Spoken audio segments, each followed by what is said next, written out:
Hello guys, एक बार फिर से आपका स्वागत है हमारे चैनल एचएससी टेक्निकल पे। और मैं हूं आपके साथ आपका होस्ट इरहाम अहमद। तो दोस्तों, आज के वीडियो में हम कवर करेंगे स्कैफोल्डिंग के बारे में। तो हमारे बहुत सारे सब्सक्राइबर का रिक्वेस्ट था कि हम स्कैफोल्डिंग पे एक वीडियो बनाएं, तो हाजिर हूं लेकर स्कैफोल्डिंग पे एक वीडियो। दोस्तों, वीडियो स्टार्ट करने से पहले अगर आपने अभी तक हमारे चैनल को सब्सक्राइब नहीं किया तो आप इसे सब्सक्राइब कर ले और बेल आइकन ज़रूर दबाएं हमेशा अपडेट पाते रहने के लिए। तो चलिए फिर शुरू करते हैं आज के इस वीडियो से। व्हाट इज़ स्कैफोल्ड, मतलब कि मचान क्या है। तो यहाँ पे सबसे पहले हम जानेंगे कि जब भी हम 1.8 मीटर से ऊपर जाते हैं तब हमें एक प्लेटफॉर्म की ज़रूरत होती है ताकि हम वर्क एंड हाइट पे काम कर सकें, सपोर्ट मिल सके। इसी सपोर्ट का निर्माण करने के लिए हम स्कैफोल्डिंग का इरेक्शन करते हैं। अब डिफिनेशन क्या बोलती है, डिफिनेशन के बारे में हम जानते हैं स्कैफोल्डिंग से।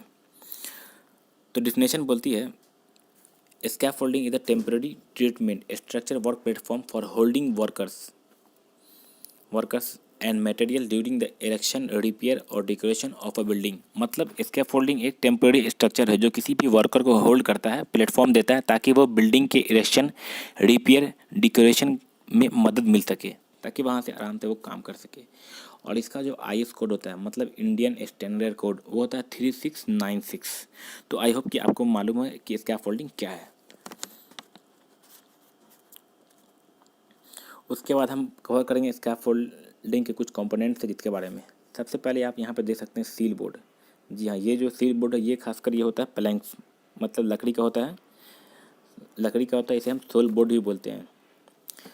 तो हम इसका इस्तेमाल इसलिए करते हैं जो हमारा बेस प्लेट है वो धंसे नहीं, जो हमारा, क्योंकि वो मेटल का होता है। अगर लूज सॉइल है तो क्या होगा, वहाँ पे वो धंस जाएगा। तो इसलिए हम सोल बोर्ड का यूज़ करते हैं ताकि जो भी हमारा स्कैफोल्डिंग वो क्लप्स नहीं हो। उसके बाद है बेस प्लेट। बेस प्लेट का हम यूज़ इसलिए करते हैं, यहाँ आप देख सकते हैं बेस प्लेट, यहाँ पे जो है बेस प्लेट लगा हुआ है। बेस प्लेट का यूज़ हम इसलिए करते हैं ताकि जो हमारा जो यहाँ पे सोल बोर्ड है वो धंसे नहीं, इसलिए हम इसे बेस प्लेट का यहाँ पे यूज़ करते हैं। उसके बाद है लेज़र।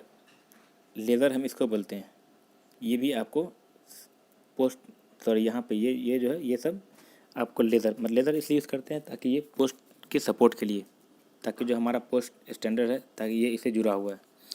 उसके बाद है आपको स्टैंडर्ड हम इसको बोलते हैं, इसको आप पोस्ट भी बोल सकते हैं। स्ट्रक्चर का जो लोड होता है वो इसी पर डिपेंड करता है, आपके पोस्ट स्टैंडर्ड पे।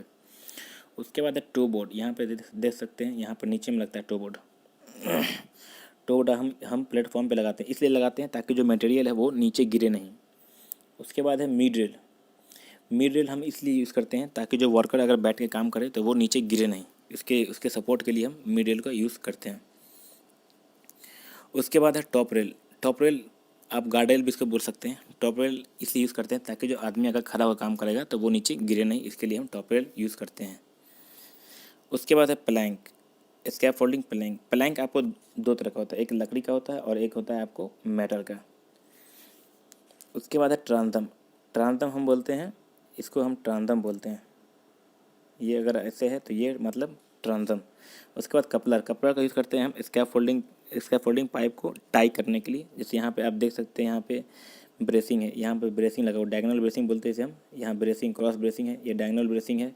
ब्रेसिंग का यूज़ हम इसलिए करते हैं ताकि हमारा जो स्कैफोल्डिंग है वो स्टेबल रहे, वो हिले डुले नहीं, और वो सेफ स्थिति में खड़ा रहे, मजबूत रहे। नहीं तो क्या होगा, अगर आप ब्रेसिंग नहीं देंगे तो क्या होगा, हवा के कारण वो नीचे गिर सकता है, कोलैप्स भी होने के चांस बढ़ सकते हैं।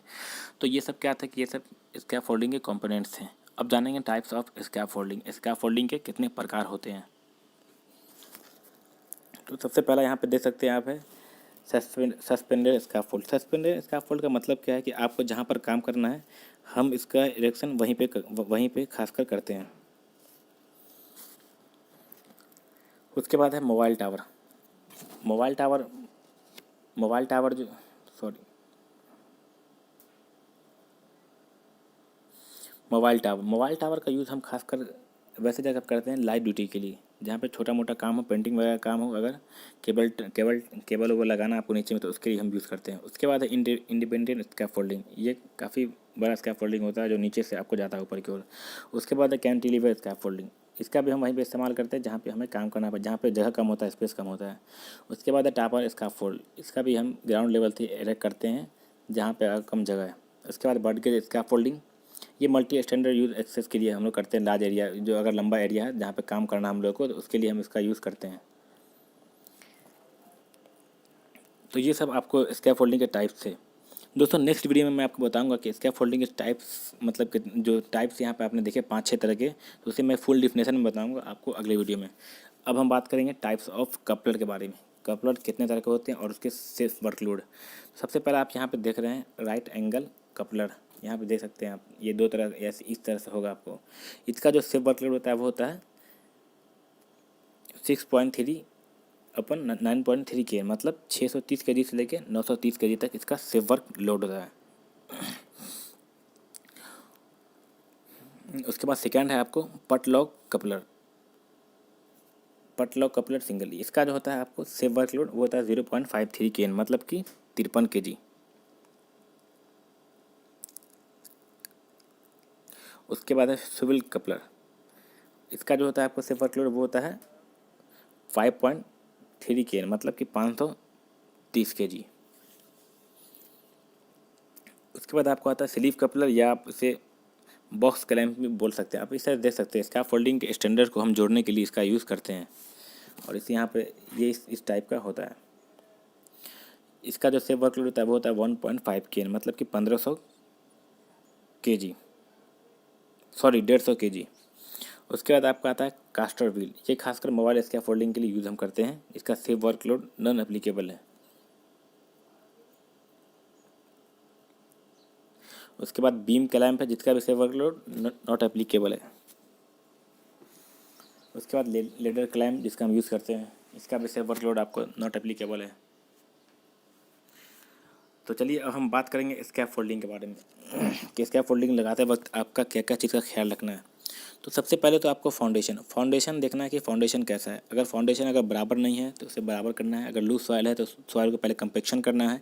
कंपेक्शन करने के बाद आपको वहाँ पे सोल बोर्ड लगाना है। ये यहाँ पे जैसे देख सकते हैं आप, ये सील जिसे हम बोलते हैं, या सोल बोर्ड, यहाँ पे देख सकते हैं ये लगा हुआ सील सोल बोर्ड। उसके बाद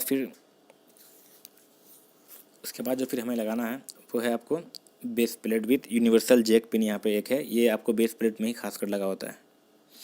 उसके बाद है आपको स्टैंडर्ड, ये स्टैंडर्ड इस तरह का देख सकते हैं यहाँ पे, ये ट्यूबुलर भी होता है या ये आपको कैपलॉक सिस्टम भी होगा। कैपलॉक सिस्टम इसलिए हम यूज़ करते हैं ताकि ये काफ़ी वेटेड स्कैफोल्डिंग होता है, ये आपको ज़्यादा वेट उठाता है, तो ये लाइट ड्यूटी के लिए खासकर हम लोग उसका यूज़ करते हैं कंस्ट्रक्शन में। उसके बाद है लेज़र, यहाँ पर देख सकते हैं, ये जो है इसे हम लेज़र ही बोलते हैं। ये सब लेज़र है, ये इस टाइप का होता है, इस टाइप का, जो कि कपलर में जाके फिक्स हो जाता है। तो ये सबसे आसान स्कैफोल्डिंग होता है। उसके बाद वुडन प्लैंक, यहाँ पे देख सकते हैं ये वुडन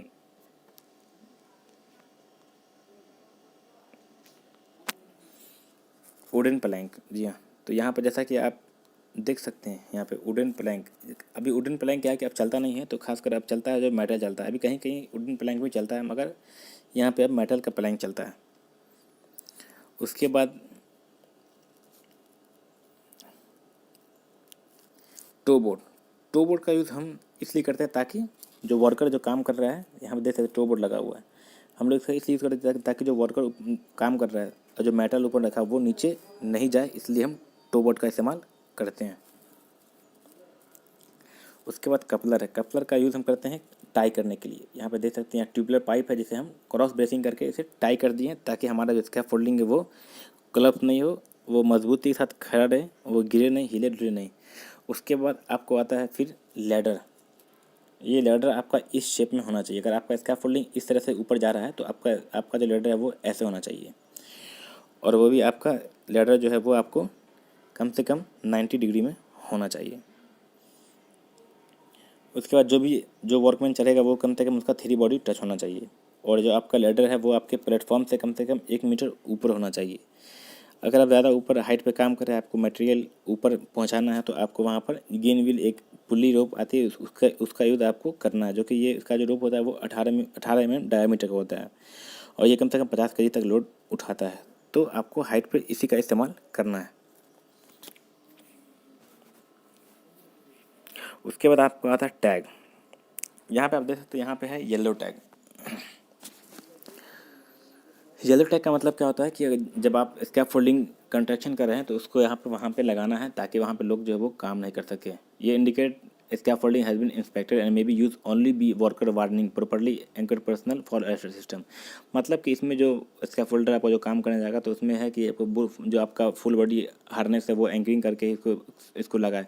तो ये खासकर यूज़ होता है आपको स्कैफोल्डिंग लगाते वक्त में, येलो टैग।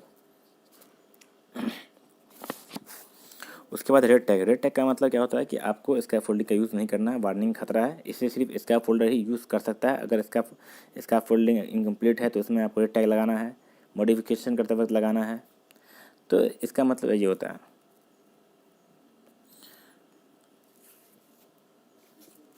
उसके बाद फिर आता है आपको green tag.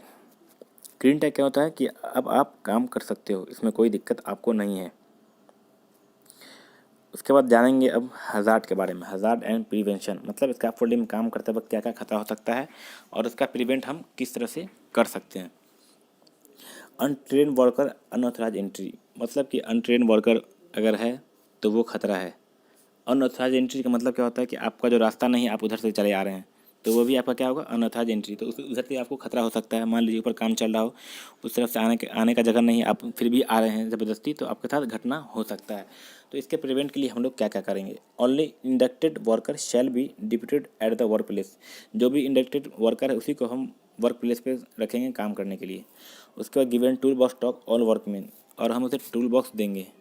Height work activity permit shall be taken before start work. हम हाइट वर्क परमिट लेंगे वर्क स्टार्ट होने से पहले। Required PP use by worker, जो वर्कर को पीपी चाहिए उसे हम इशू कराएंगे, उसे हम देंगे यूज़ करने के लिए। उसके बाद area shall be barricade to prevent unauthorise entry. जो भी आपका अनऑथराइज एंट्री उसे हम बैरिकेड कर देंगे। Access and egress should be clear. जो भी आने जाने का रास्ता है, ऊपर नीचे चढ़ने का है, वो सब हमें क्लियर कर देना है ताकि कोई भी घटना नहीं घट सके। उसके बाद है damage hand tools. Uninspected hand tool, जो भी आपका डैमेज टूल्स है, अनइंस्पेक्टेड हैंड टूल है, इससे भी खतरा हो सकता है। अगर आपका डैमेज हैंड टूल से काम कर रहे हो तो क्या होगा, वो टूट सकता है, वो टूट कर किसी और को लग सकता है। अनइंस्पेक्टेड हैंड टूल है, वो इंस्पेक्टेड नहीं किया गया, हो सकता है उसमें कुछ खराबी हो, तो इसीलिए उसका यूज़ नहीं करना है। तो ऐसे जो भी हैं, तो इसका प्रिवेंशन हमें क्या करना है कि avoid damage hand tools for use. तो जो भी डैमेज हैंड टूल है उसे हम अवॉइड कर देंगे। Inspected all tools at the time of entry eight site and maintain record. जो भी हमारा इंस्पेक्टेड टूल है उसे हम साइट पर लाने से पहले उसे एंट्री करेंगे, मेंटेन रिकॉर्ड में करेंगे कि हाँ इसका इंस्पेक्शन हो चुका है, तो इसका हमें यूज़ करना है। Only inspected hand tool shall be use at site. सिर्फ इंस्पेक्टेड टूल को ही हम यूज़ कर सकते हैं साइट पे। Approved tool should be use. जो भी कंपनी की तरफ से अप्रूव्ड होगा, HSE डिपार्टमेंट की तरफ से अप्रूव्ड होगा, उसी को आपको यूज़ करना है। उसके बाद है फॉल फ्रॉम हाइट। ये सबसे इम्पोर्टेंट है यहाँ पे, क्योंकि अगर हम देखेंगे तो क्या है कि स्कैफोल्डिंग में जो सबसे ज़्यादा खतरा है वो आपको फॉल फ्रॉम हाइट से ही है। तो फॉल फ्रॉम हाइट में क्या क्या हो सकता है, तो सबसे पहले आप यहाँ पे देख सकते हैं worker cause by sleeping unsafe, मतलब कि फिसलने के कारण। उसके बाद एक्सेस अनसेफ एक्सेस, मैंने पहले भी कहा था कि एक्सेस जो है वो आपको सही होना चाहिए। अगर एक्सेस सही है, आने जाने का सही है, तो फिर आपको दिक्कत नहीं होगा। उसके बाद है लेक ऑफ फॉल प्रोटेक्शन, मतलब कि आप अगर फुल बॉडी हार्नेस का यूज़ नहीं कर रहे हैं तो उससे भी आपको हो सकता है खतरा। उसके बाद है tools and material due to lack of toe board का नहीं लगाना। तो मैंने आपको पीछे बताया था ना कि टो बोर्ड का जो इस्तेमाल हम इसलिए करते हैं ताकि जो मटेरियल है वो नीचे नहीं गिरे। उसके बाद है वर्किंग इन एप्रीकेट वे, गलत तरीके से काम करना। अब आपको मालूम है कि आपको हाइट पे काम करते वक्त आपके पास में सेफ्टी बेल्ट चाहिए। आपका मालूम है कि जो आपका टूल्स है वो आपके बेल्ट पे बंधा होना चाहिए, जो भी आपका स्पैनर वगैरह है। तो इस तरह से आपको काम करना है। अब ऐसा नहीं है कि आप ऊपर काम कर रहे हैं और आप सही ढंग से काम नहीं कर रहे, तो ये भी एक तरह का हज़ार्ड है। तो इसके प्रिवेंशन के लिए हमें क्या क्या करना पड़ेगा। Provide safe ladder for safe access, हमें लेडर वहाँ पे प्रोवाइड करना पड़ेगा सेफ एक्सेस के लिए। Provide top rail, mid rail and full body harness, हम वहाँ पे टॉप रेल प्रोवाइड करेंगे, मिड रेल प्रोवाइड करेंगे, फुल बॉडी हार्नेस प्रोवाइड करेंगे, और हम वहाँ पे टो बोर्ड प्रोवाइड करेंगे ताकि मटेरियल जो वो नीचे नहीं फॉल हो। उसके बाद है इलेक्ट्रोक्वेशन फ्रॉम ओवरहेड लाइंस, मतलब क्या होता है कि जितनी भी पावर लाइन सप्लाई है उनसे कांटेक्ट में हो जाना। अगर स्कैफोल्डिंग के ऊपर इरेक्ट किया जा रहा है और वर्कर उसके कॉन्टेक्ट में आ जाए तो क्या होगा कि वर्कर को शॉक लग सकता है। तो इसके प्रिवेंशन के लिए हमें क्या क्या करना पड़ेगा? Safe clearance should be maintain from energized overhead power lines. मतलब कि यानी जो भी पावर लाइन सप्लाई है उसे सेफ डिस्टेंस रखेंगे, दूरी रखेंगे, ताकि उनके कांटेक्ट में नहीं हो पाए, हमें इलेक्ट्रिकल शॉक नहीं लगे। उसके बाद है conduct inspection before erection of scaffold. हम कंडक्ट इंस्पेक्शन करेंगे स्कैफोल्डिंग को लगाने से पहले, ताकि देखेंगे वहाँ से तो कोई लाइन तो नहीं गया हुआ है। अगर वहाँ से कोई लाइन गया हुआ है तो उसे हम फिर सेफ डिस्टेंस बनाएंगे, या वहाँ पे हम स्कैफोल्डिंग को नहीं लगाएंगे। उसके बाद क्या है, switch off if possible electricity. अगर इलेक्ट्रिसिटी जा रहा है, अगर पॉसिबल है तो हम उसे हम स्विच ऑफ कर देंगे, ताकि जो भी वहाँ पे इलेक्ट्रिकल से रिलेटेड जो भी खतरा होगा वो वहाँ पे कम हो जाएगा। उसके बाद struck by falling tools debris precaution. मतलब स्ट्रक बाय फॉलिंग टूल्स का मतलब क्या है कि जो भी वहाँ पे स्ट्रक किया हुआ वो फॉलिंग हो जाए टूल्स, या डेब्रिस प्रिकॉशन मतलब जो भी टूटा फूटा। डेब्रिस का मतलब क्या होता है कि सीमेंट वगैरह से जो बना होता है उसे हम डेब्रिस ही बोलते हैं। तो इसीलिए वो भी देखना है, वो भी अगर है तो इससे आपको कैसे अवॉइड करना है, बैरिकेड द वर्किंग एरिया और प्रोवाइड हार्ड हेड। हम वहाँ पे बैरिकेशन करेंगे वर्किंग एरिया को और प्रोवाइड करेंगे हार्ड हेड को, ताकि लोगों को दिक्कत नहीं हो। उसके बाद है closing of moving vehicle to scaffold. मतलब स्कैफोल्डिंग जहाँ पे आप इरेक्ट कर रहे हैं या डिसमेल्टिंग कर रहे हैं तो वहाँ पर जो मूवमेंट है व्हीकल का वो नहीं होना चाहिए। अगर वो है तो वहाँ पे खतरा हो सकता है। तो इसके प्रिवेंशन के लिए हम क्या करेंगे कि बैरिकेड करेंगे वर्किंग एरिया को और प्रोवाइड करेंगे साइन बोर्ड को, यहाँ पे काम चल रहा है, या वहाँ पर हम एक व्हीकल मूवमेंट एरिया बना देंगे उससे थोड़ा 5-10 मीटर उसके डिस्टेंस से। तो आई होप कि आपको समझ में आया होगा इसके हज़ार्ड एंड प्रिकॉशन के बारे में। तो दोस्तों कैसा लगा आज का हमारा टॉपिक? तो सबसे लास्ट जो है वो भी आपको हम बताते हैं स्कैफोल्डिंग क्लब्स के बारे में। ये सबसे इम्पोर्टेंट आपको ये अगर मतलब कि स्कैफोल्डिंग जो क्लब्स वो होता क्यों है। Cost due to loose soil. अगर लूज सॉइल आपका अगर लूज सॉइल है तो उसके कारण क्या होगा कि आपका पूरा का पूरा स्कैफोल्डिंग गिर जाएगा। ये क्यों होगा? Excess load improper bracing. अगर आपका एक्सेसिव लोड है, इम्प्रॉपर ब्रेसिंग लगा हुआ है। मैंने आपको बताया था कि ब्रेसिंग जो वो भी सही से होना चाहिए, क्योंकि ब्रेसिंग की वजह से आपका जो स्कैफोल्डिंग वो स्टेबल होगा, वो हिलेगा डुलेगा नहीं, तो कलप्स नहीं होगा। और जो आपका प्लेटफॉर्म है उस पर लोड भी ज़्यादा नहीं होना चाहिए। अगर आपका लो अगर है आपका, अगर 3 तरह का लोड होता है, आपको मैं आगे बताऊंगा। तो आपका लोड जो है वो ज़्यादा नहीं होना चाहिए। उसके बाद अनफॉरेबल वेदर कंडीशन हो सकता है वहाँ पे, जैसे रेन वगैरह, तो इसके कारण भी स्कैफोल्डिंग कोलैप्स हो सकता है। तो इसके प्रिकॉशन के लिए प्रिवेंशन के लिए हम लोग क्या कर सकते हैं? Avoid erection of scaffolding and loose soil. तो वहाँ पे हम स्कैफोल्डिंग को इरेक्शन नहीं करेंगे जहाँ पे लूज सॉइल एकदम होगा, या नहीं तो वहाँ पे हम कंपेक्शन करके ही उससे वहाँ पे हम स्कैफोल्डिंग को इरेक्ट करेंगे। Avoid stacking of load and scaffolding. तो जो भी स्टैकिंग वहाँ से उस स्टैकिंग को हम हटा देंगे स्कैफोल्डिंग से। लोड जो भी लोड उसका स्टैकिंग का वो सबको वहाँ से हटा देंगे, तभी इस पर हम फिर काम करेंगे। उसके बाद प्रोवाइड प्रॉपर ब्रेसिंग। यहाँ पे छूट गया प्रॉपर ब्रेसिंग। प्रॉपर ब्रेसिंग हम वहाँ पे प्रोवाइड करेंगे, ताकि हमारा जो स्कैफोल्डिंग है वो हिले डुले नहीं, वो एकदम सूटेबल रहे काम करने के लिए। उसके बाद सबसे लास्ट टॉपिक जो हमारा है वो है टाइप्स ऑफ लोड। ये सबसे इम्पॉर्टेंट है। लोड कितने तरह का होता है? लोड आपको होता है 3 तरह का। पहला है लो, मतलब 150 kg। दूसरा आपको मीडियम, मतलब 200 kg। तीसरा आपको हेवी, 250 kg। तो ये तीनों लोड है। यही लोड पर डिपेंड करता है कि आदमी जो आपका प्लेटफॉर्म बना है वो किस लिए बना है। लो के लिए बना है, मीडियम के लिए बना है, हेवी के बना है। अगर लो के लिए बना है तो मतलब 150 kg तक ही काम कर सकता है, मीडियम का मतलब 200 kg तक, हेवी का मतलब 250 kg तक। तो आई होप कि आपको समझ में आएगा स्कैफोल्डिंग के बारे में। तो सबसे लास्ट जो है वो है चेकलिस्ट। आप अगर डेली बाय डेली चेक करते हैं तो वो भी बढ़िया है, और या नहीं तो उससे अगर स्कैफोल्डिंग जब एरेक्ट कर ली और जो आप ग्रीन टैग लगाने वाले हैं तब आपको ध्यान में रखना है कि आपका जो बेस प्लेट वहाँ प्रोवाइड किया गया है कि नहीं, सोल बोर्ड अगर प्रोवाइड किया गया है कि नहीं, स्कैफोल्डिंग जो सुटेबल बैरिकेटिंग ड्यूरिंग इरेक्शन वहाँ पे बैरिकेशन किया गया है कि नहीं, उसके स्कैफोल्डिंग जो भी वर्टिकल एंड लेवल है कि नहीं। तो ये सब क्या है कि ये सब आपको कॉन्टेनेंट है जो स्कैफोल्डिंग के यहाँ पर दिया हुआ है। अगर आप इसे लेना चाहते हैं तो आप हमें मेल कर सकते हैं, हमारा मेल आईडी वो आपको डिस्क्रिप्शन में दिया जाएगा। तो ये था स्कैफोल्डिंग के बारे में। जैसा कि आपने देखा हमने आज कवर किया स्कैफोल्डिंग के बारे में, स्कैफोल्डिंग और types of scaffold, types of clamp, types of load, hazard and precaution and checklist के बारे में। तो अगले वीडियो में हम आपको बताएंगे कि स्कैफोल्डिंग के टाइप्स के बारे में, जो कि काफ़ी डीपली है, तो इसलिए इस वीडियो में बताना पॉसिबल नहीं था। तो अगले वीडियो में हम आपको ज़रूर बताएंगे। तब तक के लिए अगर आपने अभी तक हमारे चैनल को सब्सक्राइब नहीं किया तो इसे आप सब्सक्राइब कर लें। तो बहुत जल्द हम हाजिर होंगे फिर से अगले वीडियो के साथ।